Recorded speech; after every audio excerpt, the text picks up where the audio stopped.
25-year-old Indian student who had been missing since last month was found dead in the US city of Cleveland, the second death within a week in the country as the community grapples with a string of such tragedies. Mohammad Abdul Arfat, hailing from Nacharam, Hyderabad, arrived in the US last year in May to pursue a master's in IT from Cleveland University. The Supreme Court said on Tuesday it will hear on 16 April a batch of pleas seeking cross-verification of the votes cast with Voter Verifiable Paper Audit Trail (VVPAT). The VVPAT is an independent vote verification system which enables an elector to see whether his vote was cast correctly. Kankona police registered an offence against 76-year-old Shabu Velip for culpable homicide not amounting to murder, following a fatal hunting incident that claimed the life of 56-year-old Khushali Velip on Monday. Velip, who was arrested on Monday night, was booked under Section 304 read with Section 34 of the IPC, as well as under Section 25 of the Arms Act of 1959 for possessing arms or ammunition. The India Bloc candidates in Goa have launched their campaigns with a solemn tribute-paying ceremony, honouring the sacrifices of the martyrs at Patradevi and commemorating the legacy of Ram Manohar Lohia at Lohia Maidan. North Goa candidate Advocate Ramakant Khalap and South Goa candidate Captain Virieto Fernandes commenced their campaign for Lok Sabha 2024 elections. Valpoi police have arrested Nasir Hussain Zmadar, resident of Nagvem Sattari, for storing gelatin, an explosive substance, in his warehouse due to which a blast was reported on Monday night.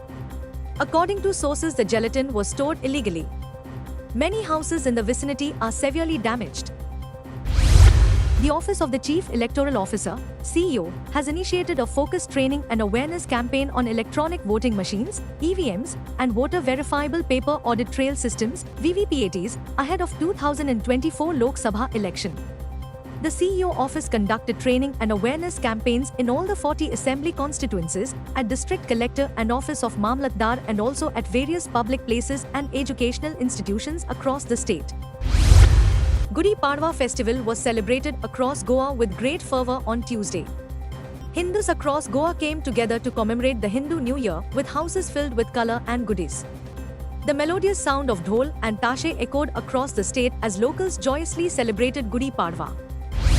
Excavation work for drain at Merces Santa Cruz Highway has resulted in massive traffic jams. Currently, the lane heading towards Bambolim has been dug up, for which the traffic has been diverted onto the oncoming lane.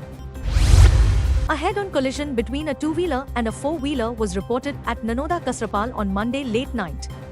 Fortunately, no fatalities were reported, but the bike rider sustained severe injuries. The rider was later to hospital for medical treatment. Further investigation going on with more details awaited. Rent-a-car veered off-road at a sharp turn, crashing into an electric pole at Anjuna late night on Monday. Despite of the major damage to the car and the electric pole, no injuries were reported. The Government of Goa, through the State Disaster Management Authority (SDMA) and Revenue Department, has issued a public notice regarding preventive measures to combat the ongoing heatwave-like conditions prevailing in the state. Based on the latest bulletin issued by the Indian Meteorological Department (IMD), which indicates sustained high temperatures ranging between 33 to 35 degrees Celsius over the next week, the government has alerted citizens to take necessary precautions. Talegaon locals on Monday celebrated annual Dhulwad on Tuesday with great devotion. This traditional festivity, deeply cherished by the community, is part of the Grand Shigmotsav festival, spanning 5 glorious days. The festivities commence with the melodious Suvarivdan, setting the tone for days filled with cultural richness and jubilant gatherings. Vasco veterans defeated Benolim veteran by 2-0. Vasco veterans now moved into the semi-final of the 20th Flame of Unity Sports Club veteran football tournament that was held at Mabai Ground, Serolim. In an exciting GFA First Division League match at Rosary Ground, Navelim, São Jose de Ariel Sports Club emerged victorious against Santa Cruz Club of Cavelosim with a 4-2 scoreline. Both strong contenders in the GFA First Division League put on a riveting performance.